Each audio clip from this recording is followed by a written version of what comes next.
For sure, we face different challenges in our life. Dadagiti problema, dadagiti pakarikutan tibiyag.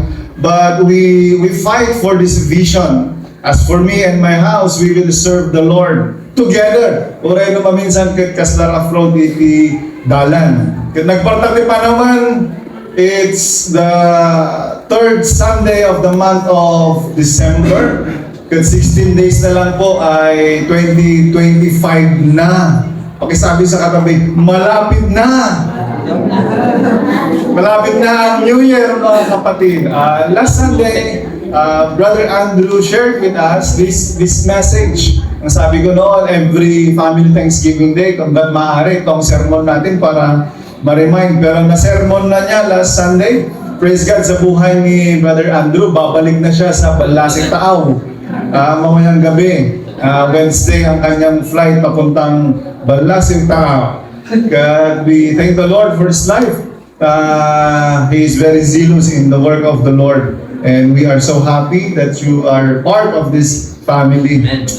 Praise God. What I want to share with us today is this message entitled Joyful Living. And I want us all to stand. Kumakta tema namin kapatid. Isaiah chapter 9 verse 6.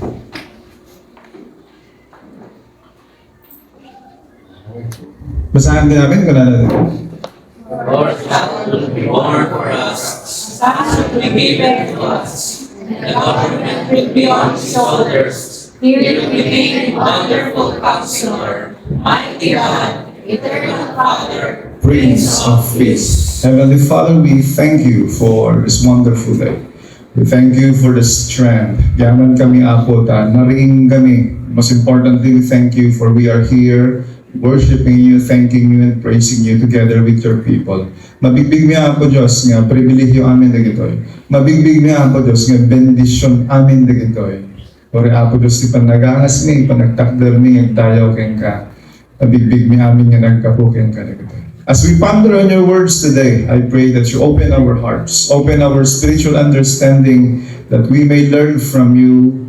Mga ganmi kumasika po Diyos at tangal daw. We have gathered not to hear a human voice, but to really hear from you. At mangusap ka nawa, Panginoon, sa buhay ng bawat isa sa amin. Let your words be the guiding light of each and every one of us. May your words bring healing in our hearts. Nagiti nga sasaw nga po Diyos, mga idagtibyan, titunggal may sa kami. Katawan sa baling may dayaw, sa lang nga sika. In Jesus' name I pray. Amen. Amen. Tugaw tayo amin kalapsan. For unto us a child is given, unto us a child is born, unto us a child is given. Noong pinanganak si Jesucristo, na-compose yung word na joy to the world. Ang original na kumanta dyan, mga angels. Daw Kaya nagrag-o, di interong lubog, pati langit. Even the angels came down to declare this good news, this good tidings. Kasi from the book of Genesis pa lang, prophesy na ni Lord that one day there will come a child to be born and he will crush the head of Satan. Ibagdagdan to ti ulo ni Satanas. The child will be born of a woman and he will crush the head of Satan. And from Genesis to Malakay, makikita tayo na prophecy nga agad unfold. Majority of the prophets iti Biblia, imbagbagada, adan to ti menak iti Ibrahim, adan to ti menak nga turay, adan to ti menak nga prinsipe, adan to ti menak nga ari. Kat agyaman tayo for the birth of Jesus Christ. We open the New Testament, nabayag naman kinururay Kabayag din ng oray, 400 years, it is silent years. And then we open the New Testament, the birth of Jesus Christ fulfilled this prophecy. Amen. Kaya nakita, it brought joy not only to us, but also to the whole world. But sad to say, marami pa rin tao ang walang tunay na kagalakan sa kanilang buhay. Awan nararagsakan na. Talaga mo man nakabay mo, no? Awan nararagsakan na.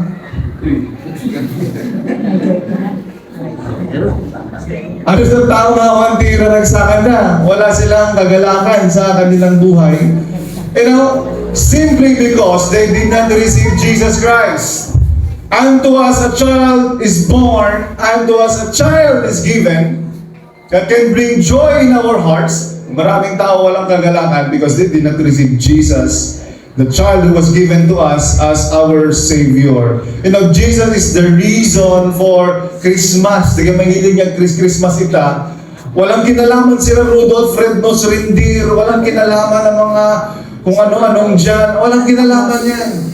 Dumaan ako sa DIY nung isang araw. Ang daming bentang mga Christmas decors. Ang daming bentang about Christmas. Pero wala ni isa ang something about Jesus who is the reason for this celebration. Yeso Cristo iti rason, no? Pag Christmas tayo.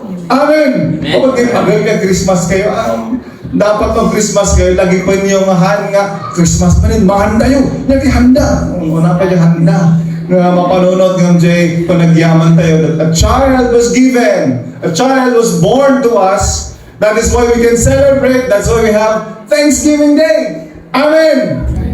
Awan ni Yesu Cristo katawan ti celebration.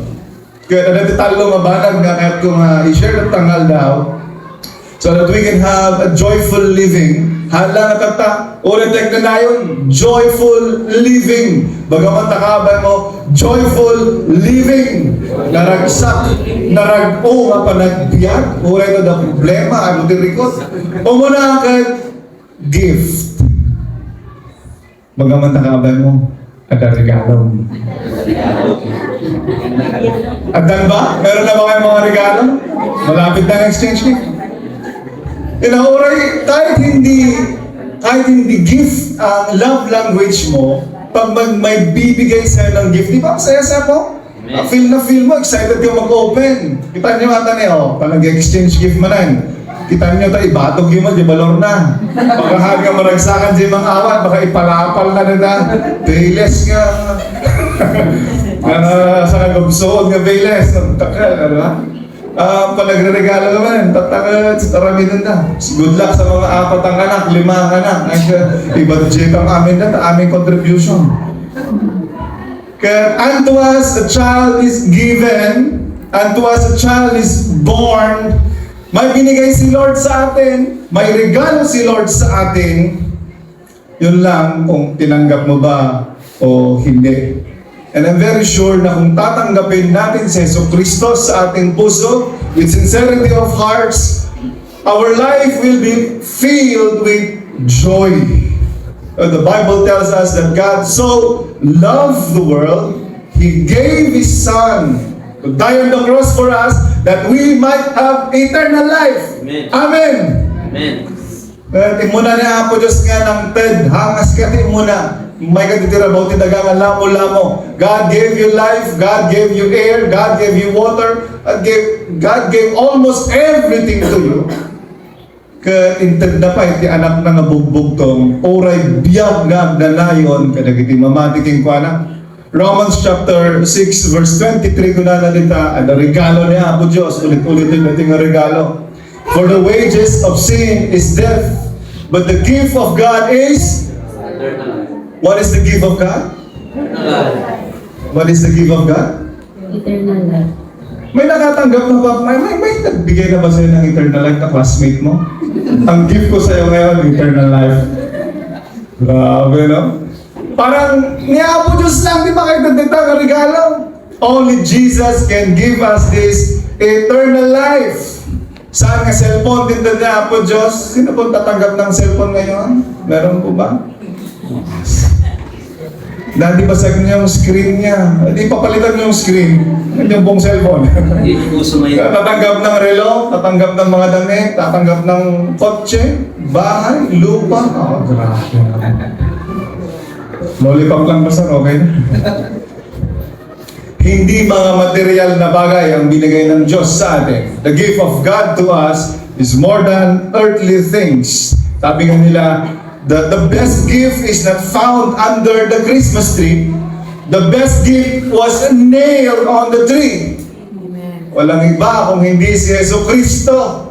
Kaya among moreno, maakop mo amin nga regalo, ito no pa nagre-regalo. Alaog patitigyan mo nga regalo. Kahit makuha mo lahat ng gift, pag hindi mo naman matanggap ang biyaya, ang regalo na galing sa Diyos, everything else, everything in life will be meaningless. Magiging walang silbi lahat yan. Kasi pang dagalan na kita. After our life on earth, we will face the Creator, we will face the Savior. Katikitangan nandun, no, at damat lang dyan regalo bit-bit-bit mo. Dapat ni Yeso Cristo dito po. So, pakitignan ngayong katabi kung meron si Jesus sa Kanya. Meron ba? Baka puro material na bagay lang meron sa Kanya. Wala sa Yeso Cristo.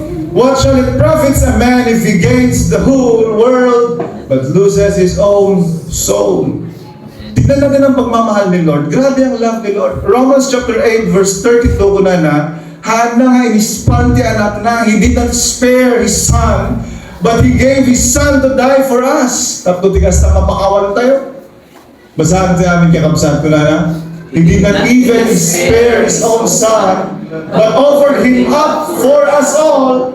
How will He not also with Him grant us everything? Binigay na niya yung the best.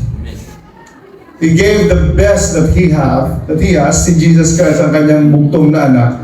How much more na hindi niya ibigay kung ano pa yung mga manghihiling natin?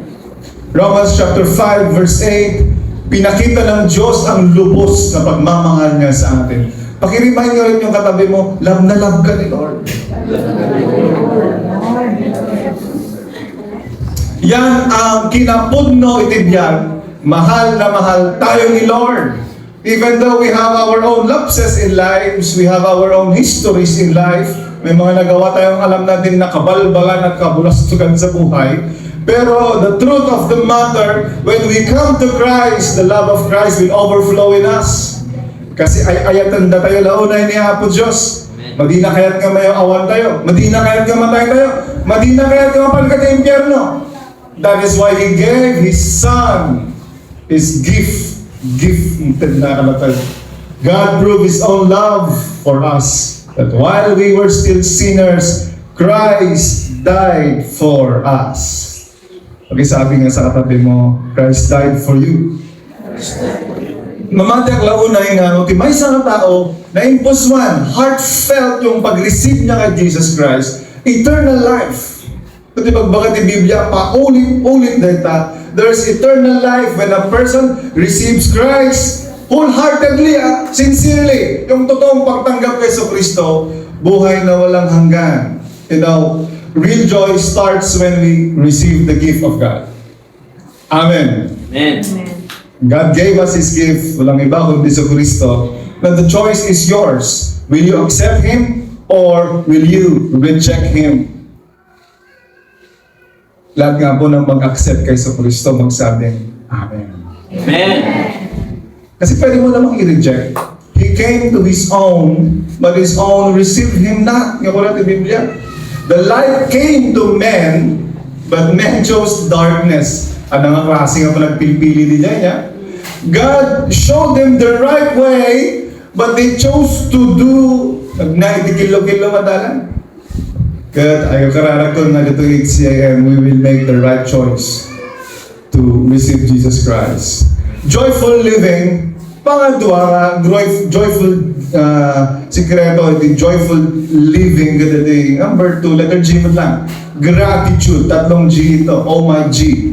Ang una, gift. Pangalawa, gratitude. Bagay mo namin di gratitude. Panagyaman. Thanksgiving. You know, the only response we can give to this loving Savior, hamumot na bayadan eh. Hindi mo naman pwedeng bayaran si Lord. Hindi mo pwedeng tapatan yung ginawa niya sa iyo kasi hindi mo kayang gawin yun. The only response we can give to the love, to the gift of God is this gratitude. Panagyaman kini Apo. Walang hanggan na pasasalamat na kung natin kanta. Mom, no, saan mo taglamoy? Sino bang hindi marunong lumangoy dito? Amen. Bro, hindi ka marunong lumangoy pala.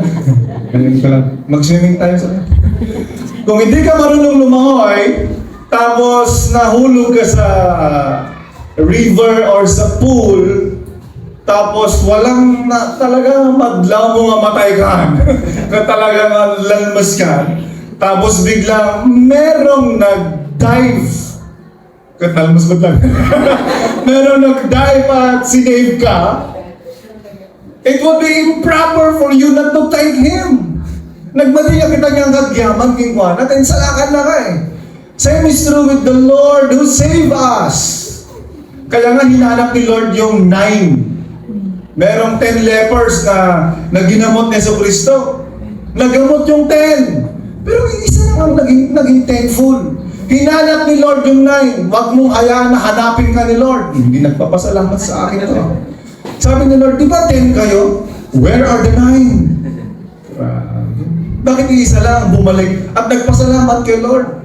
Alam mo, gusto ni Lord na marunong tayong magpasalamat. Pakisabi sa katabi, dapat marunong kang mag-thank you.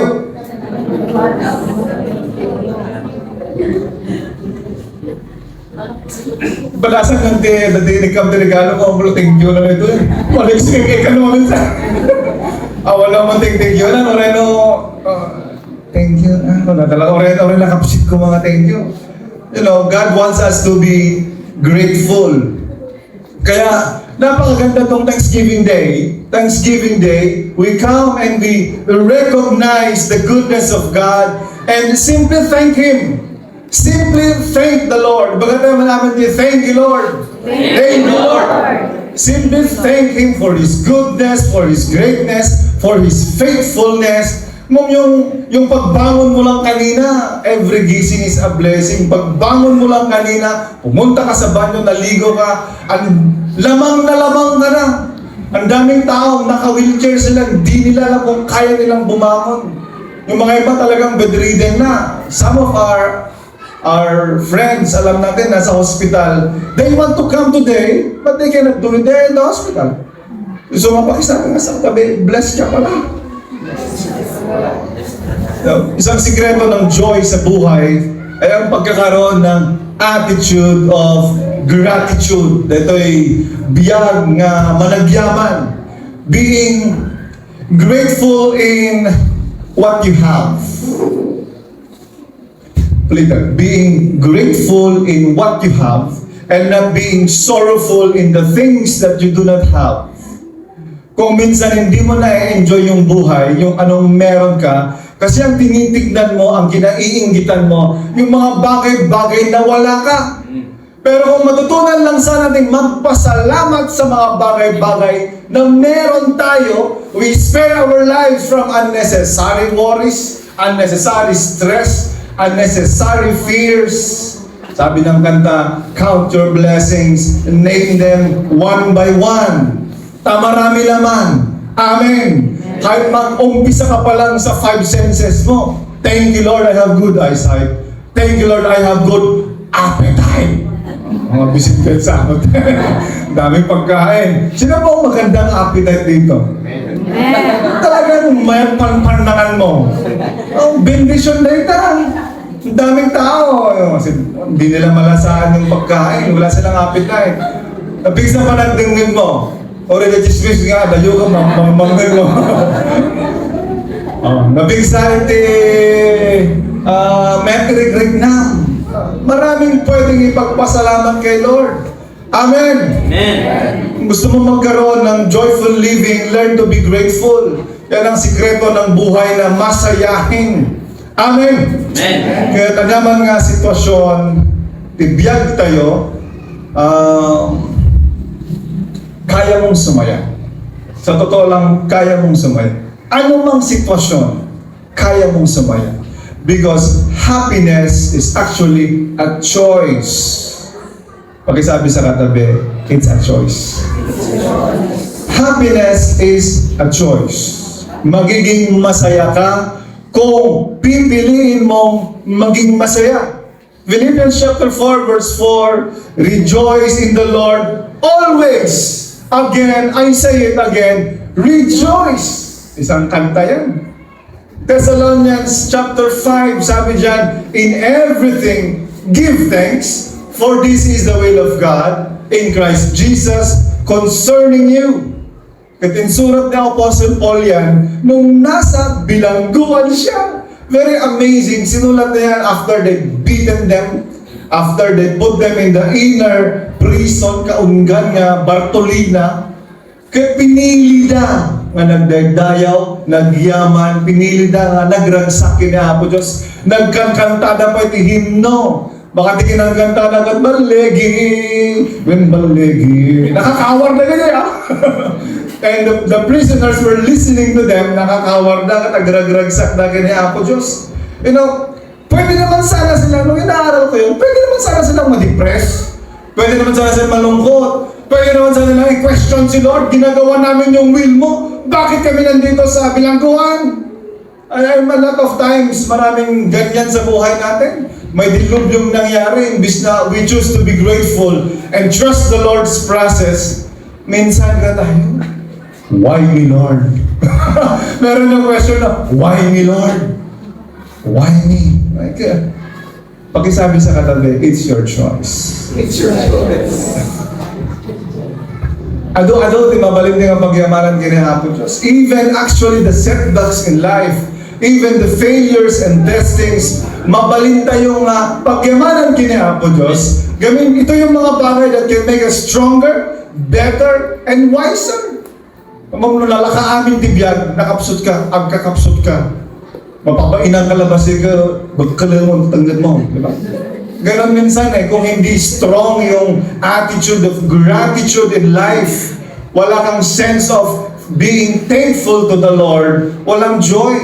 Karamihan ng mga nagpapakamatay, awanan iti ragsak dahil tibiyag. Giyaman din ito, dadag ti joy. Sure kasi joy. Wala pa akong nakita na nagpakamatay na ako, naka-smile. Kadalasan ng mga nagpapakamatay sila yung mga awan na ragsakan na, awan joy na. Awan maggamit iti thankfulness na. If you want to have a joyful living, be grateful. Pakisabi sa katabi, be grateful. Yung first G, joyful living, give. Ay, alam ni Heather yung give, ha? Yung number 2, gratitude. Number 3 of having a joyful life is this. Number 3, generosity. For unto us a child is born, unto us a child is given. Ang unang naging generous sa atin, ang pinaka-generous sa atin, awan sa bali do saan nga ni Apo Diyos. Amen. He gave His Son to us. At dapat makaiturot yung mga itong anak na dito ay balin ba ni asawa ko at gusto?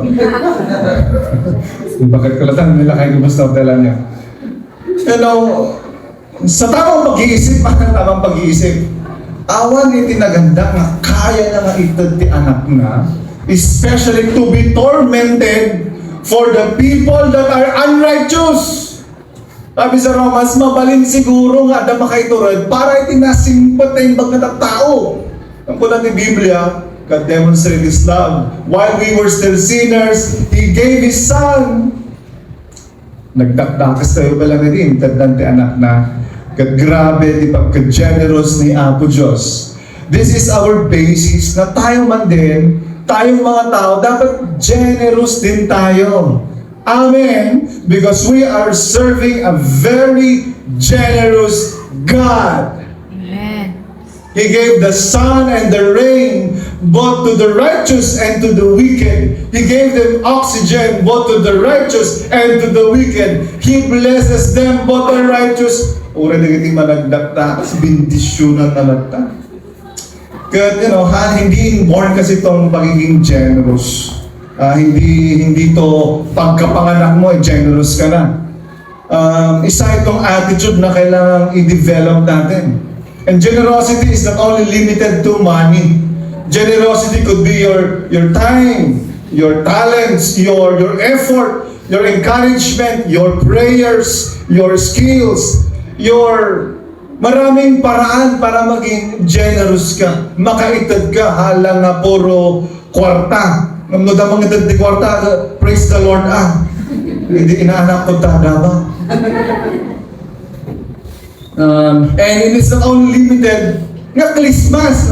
Doon ka Christmas tayo lang ako May katay-timingan man, inaanak niya Christmas, nasimpot niya ang kalagta. Diba? Manantad niya ang kalagta, Christmas.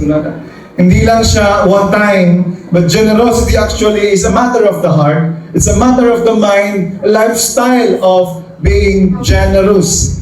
Amen. Ilocano natin, generous ka, manangtad. Saan nga naimon? Bagang takabay mo, saan ka kumanga naimon? Kung mapapansin mo kas na medyo ang daig-imot mo, mag-pray ka kay Lord. Lord, help me to cultivate this attitude of generosity. Nakakita na kayo ng mga kaibigan naman na talaga. Pag patak-patak kaya awan, miss bulan, nabayadan ito, awan na balang, di ba? Hanggang matipingan ni Cortada, hindi mo sila makikilan na pulo sa naglibre. Kasi sabi nga sa katabi, maglibre ka naman paminsan-minsan. I-practice din yung generosity, maglibre kayo paminsan-minsan. Kung napapansin mo na talaga na stingy ka, mag-pray ka kay Lord. Help me, Lord, not to become stingy. Help me to be generous. And after praying, you practice. I-practice tayo isa pa buhay natin. At alam nyo, when we be generous, namumultiply yung joy natin. Our hearts will be filled with joy. Pati yung mga nabigyan, they will give glory to the Lord. Amen. Kadalasan mga malulungkot na tao, yung mga kuripot. Sila yung mga malulungkot na tao. Walang lumalapit na mga anak, walang lumalapit na mga apo. Kasi yung kuripot eh. Pakisabi sa katabi, huwag kang kuripot. Proverbs 11, chapter 24 to 25. Next one ito ni Ma'am Evelyn noon. Basahan tayo kakabsat, kung nakalita. One person gives freely, yet gains more. Another withholds what is right, only to become poor. Next. A generous person will be enriched, and the one who gives a drink of water will receive water. Principle neta, prinsipyo neta kakabsat. Kaya igam ka tinanong, ipasang tinanong, imposible nga saan nga mabasa? Mabasa ko na lang. Kaya mandaga niya ako just to HCIM. I really thank the Lord. I belong to a church that is very, very generous. Imagine mo yung, for 2 years time, we have a project of a lot, 1.8 million. In 2 years time, meron na tayong more than 1 million. Doon mo malalaman na generous ang isang church. Yung mga ibang church na alam ko, gitara lang, haanda kay pulos nga mapagpatak-patakan. String lang di gitara. Ayaw, walang gustong mag-donate o walang gustong magbigay. Kaya meron isa one time dito na nagpa-car wash. Sabi na, Pastor, anong ginawa nyo sa church nyo? Paano ang konti-konti nyo? Naka-raise kayo ng ganong fund. God is good. Kung na I know in my heart, the people in HCIM are generous. Okay, sabi sa katabi, praise God, generous ka. You know, may kakaibang joy, may kakaibang fulfillment ang pagbibigay. At ang mga pinakamasasayang tao, yung mga talagang natututunan na nila, it's their lifestyle to share. You know, God is blessing us, not only just to bless you, but because He wants you to become a blessing. But then again, it's your choice. Sabi sa Biblia, out from His heart flows rivers of waters. Dagiti Kristiyano kat rivers of waters. Ang mga alam mong river, pagpapalayan to the farm, to the land, to the houses, nagbibigay ng pagpapalayan. Anong Tagalog ng river? Ilog yan, daluyan ng pagpapala. Hindi ka septic tank. No, septic tank ka, receive ka lang, receive. Bumangsit ka. Ako tumatawa. Nalamin na tayo, baka ka ng bigas. Christians are rivers, kaya nga may river of life, daluyan ng pagpapala. At nangyayari lang yan when we truly practice this attitude of generosity. But then again, it's your choice. At huwag sanang matapos tong taon na ito na sarado pa rin ang ating puso, sarado pa rin ang ating pag-iisip, pati ang mga kamay nating sarado, buksingero ka pa rin hanggang ngayon. Sabi na, maging karate ka naman minsan. Open arms, open hands. Kaya saan ko mga malpas na ting katawan na hindi tayo thankful kay Lord, nega ka pa rin sa buhay. Maging thankful ka kay Lord, maging optimistic ka sa buhay. At huwag sana matapos ang taon na ito na hindi mo pa tinatanggap ang best gift ni Lord sa iyo, walang iba kundi si Jesu Cristo. The meaning and joy of life starts when we receive the gift of salvation, live a life of gratitude, and practice this lifestyle of generosity. Manaydayaw tinagan di ako. Lota nga tumagdardaanin ka kapsa.